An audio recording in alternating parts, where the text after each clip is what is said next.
বিদেশি company DP ওয়ার্ল্ডের কাছে চট্টগ্রাম বন্দরের new mooring container terminal NCT ইজারা না দেওয়ার দাবিতে লাগাতার কর্মবিরতি শুরু করেছে চট্টগ্রাম বন্দর রক্ষা সংগ্রাম পরিষদ। এতে চট্টগ্রাম বন্দরের অপারেশনাল কাজ অচল রয়েছে। ৮ ফেব্রুয়ারি রোববার সকাল ৮টা থেকে তারা এই কর্মসূচি শুরু করে। এদিকে সকাল থেকেই বন্দর ভবনের সামনে ৪ নম্বর গেটে সতর্ক অবস্থানে আছে পুলিশ। বন্দরের অভ্যন্তরে গাড়ি প্রবেশের সংখ্যা একেবারেই কম।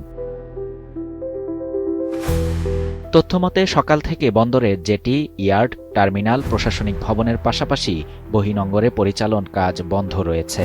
কর্মবিরতির কারণে অচল হয়ে পড়েছে চট্টগ্রাম বন্দর।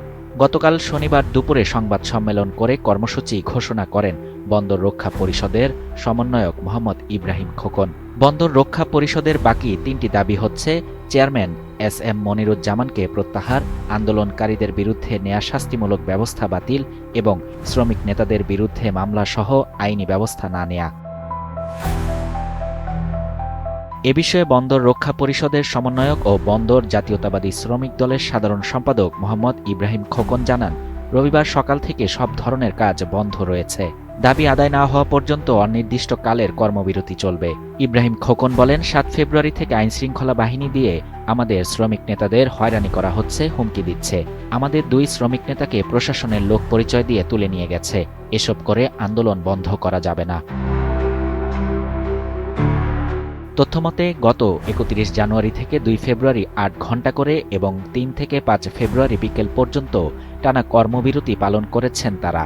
নৌ উপদেষ্টা এম শাখাওয়াত হোসেনের আশ্বাসে ২ দিনের জন্য গত শুক্র ও শনিবার কর্মসূচি স্থগিত করেন। উপদেষ্টা প্রতিশ্রুতি রক্ষা না করার অভিযোগে এবার আওতা বাড়িয়ে কঠোর কর্মসূচি দেয়া হয়েছে বলে জানান শ্রমিক নেতারা।